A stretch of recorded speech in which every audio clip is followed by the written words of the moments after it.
Le coup de marteau. Et nous sommes avec Guy de Lafortelle. Je crois qu'il y a un retour radio du côté de Guy de Lafortelle. Guy de Lafortelle, fondateur de la lettre d'information L'investisseur sans costume. Bonjour Guy. Bonjour Clémence, Et comment pardon, je allez-vous? vous prends un petit peu en retard, même un petit peu beaucoup. Alors rapidement, de quoi souhaitiez-vous nous parler aujourd'hui? Eh ben, vous nous avez tellement manqué que forcément on vous garde un peu plus longtemps. Eh bien, je voulais vous parler du grand retour de l'inflation, chère Clémence, suite notamment à une déclaration de Christine Lagarde la semaine dernière, vendredi dernier, là, c'est tout récent, qui a déclaré: les chiffres des salaires au quatrième trimestre 2023, sous-entendu, sont évidemment encourageants. Alors on se dit, ben, en voilà enfin une bonne nouvelle, c'est que les salaires ont dû augmenter, on va enfin pouvoir remplir le caddie. Non, évidemment, quand Christine Lagarde vous dit que les chiffres de salaire sont encourageants, c'est qu'ils ne montent pas trop vite. Et que on vit dans un monde de fous. Oui. Et parce que vous savez que tout le grand narratif de la Banque Centrale Européenne est d'éviter à tout prix que se mette en place une boucle prix-salaire. Et donc de croire que comme on a de l'inflation, on augmente les salaires, comme on augmente les salaires, on a de l'inflation. Et donc même si on a de l'inflation, il ne fallait surtout pas augmenter les salaires. Donc c'est effectivement ce qui se passe. On a des salaires qui augmentent légèrement au mois de décembre, essentiellement dans l'industrie et dans la construction. Et donc, c'est pour ça que vous avez cette grande.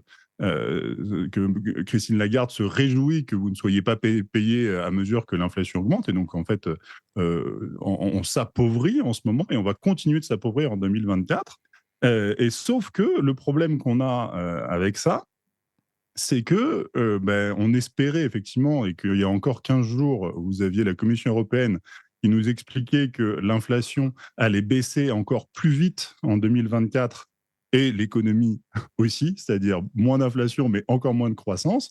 Et sauf que eh ben, on a des signes qui sont en train de nous montrer le contraire en ce moment, et notamment parce que la même Commission européenne notait que bah, si l'inflation avait baissé plus vite que prévu, c'était pas tant parce qu'on avait réussi à ne pas vous augmenter, mais parce que les prix de l'énergie, en particulier les prix du pétrole, avaient baissé plus que ce qu'on n'avait espéré.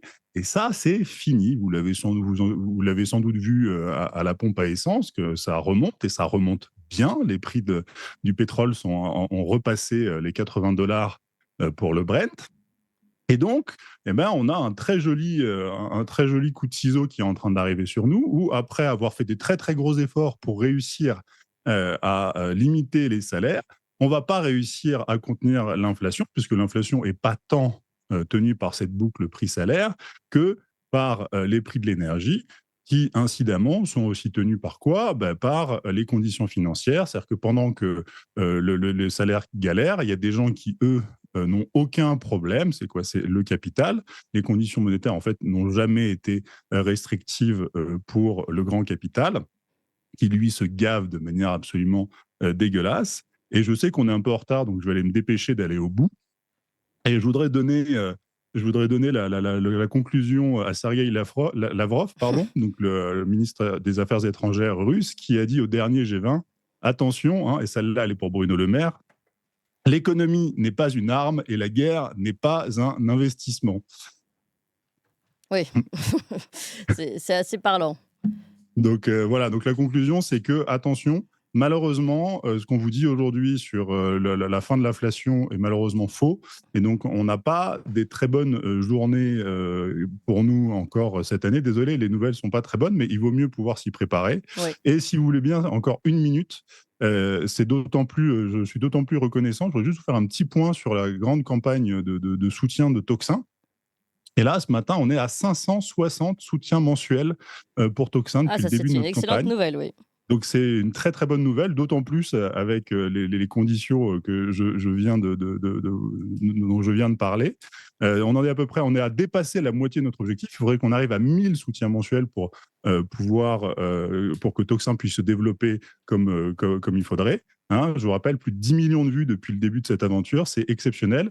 Mais vous connaissez le principe de Toxin, qui est que on souhaite très fortement que Toxin soit financé par ceux qui l'écoutent et non pas par les publicités de grandes entreprises ou des grands donateurs qui pourraient vouloir, des grands mécènes qui pourraient vouloir avoir un agenda un petit peu différent de celui de nos auditeurs.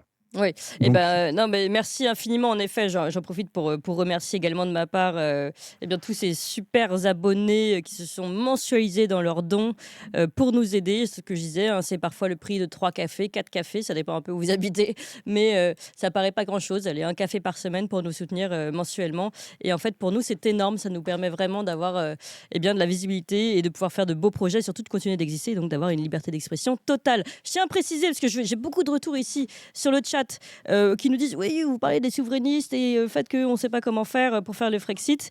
Il y a pas de Oui, parce que c'est la question que j'ai posée à Philippe Murer.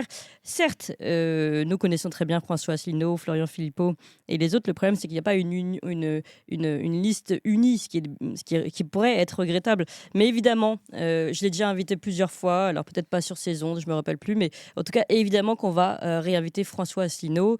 Évidemment qu'on invitera, on l'a déjà invité, Florian Philippot, et d'ailleurs tous les autres qui présentent des listes aux européennes. Et on prépare une série assez spéciale, vous allez voir, pour les européennes, qui risque d'être assez croustillante. Donc merci encore, Guy de Lafortelle, en tout cas.